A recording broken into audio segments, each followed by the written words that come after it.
I spoke with you during the commercial break. Huge Laker fan. So I'm speaking obviously as a journalist, but also as a fan.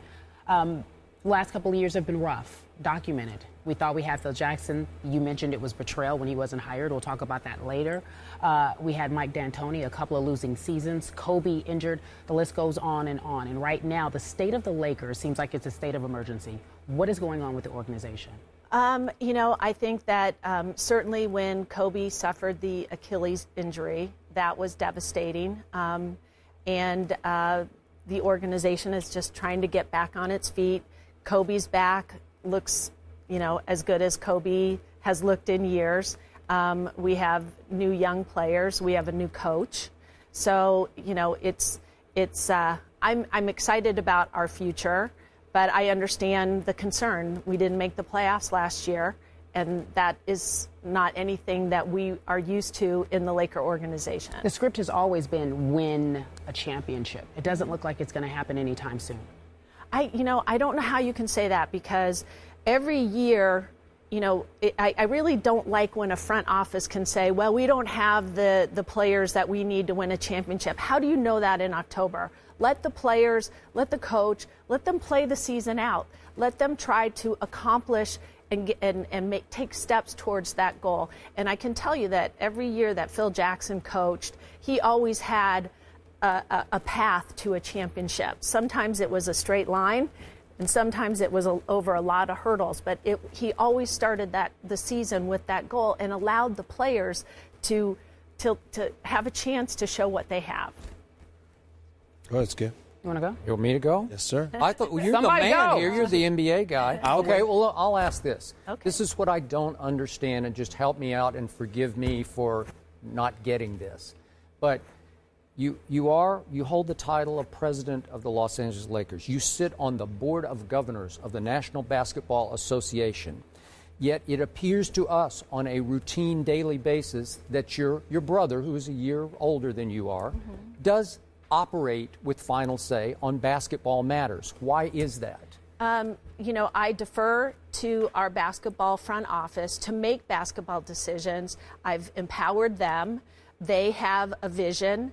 Mitch Kupchak, my brother Jim Buss, see the game a similar way. They have a plan that they need to execute. We need to give them time to show us what that plan is. And I'm not a basketball expert. I wouldn't be a person that would be making basketball decisions. So I have faith in them as a front office to do what needs to be done to take the Lakers back into contention. But you have been a part of this for a long. You grew up in this. So I have to respect your basketball acumen.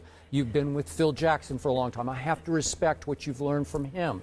So I have to respect that your better judgment would occasionally tell you, no, we should do this instead of that. Well, I think that when there was an opportunity, when Mike Brown left and they were looking for a new coach, they spoke to Phil.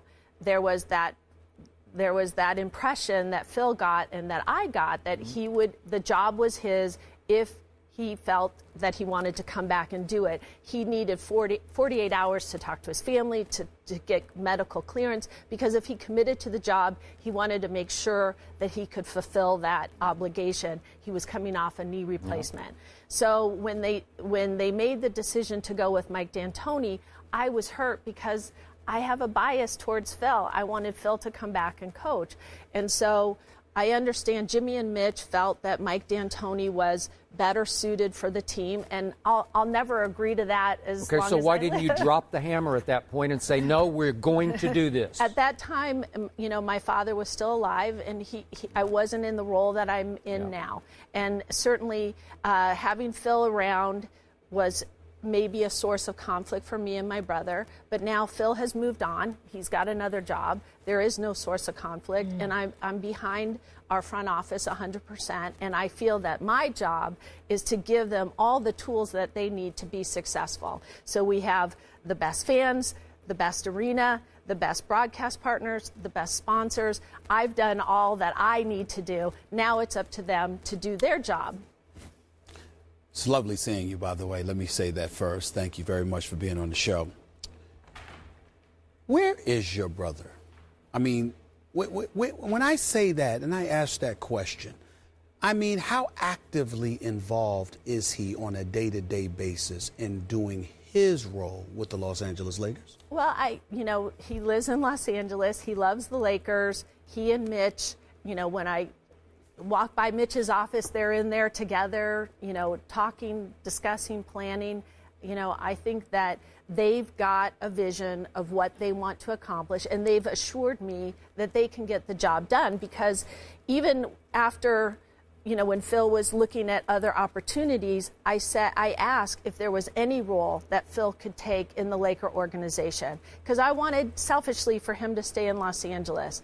And my brother said that there was no room for Phil in the organization or for anybody else. So he and Mitch have it covered. They've assured me that they can get the job done. Do you believe that your brother came to that conclusion strictly due to basketball reasons, or is there personal animus between himself and Phil Jackson that leads to him wanting just him and Mitch to run the show and not including Phil Jackson? Well, at the time, I can't answer for Mitch or for Jimmy, but I could understand where they may feel there was too many cooks in the kitchen.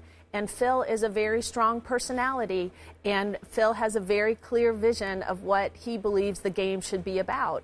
And if that isn't if they weren't on the same page that way, I could see where that would not make them comfortable, and that they would feel that it would be in conflict with what they were trying to accomplish.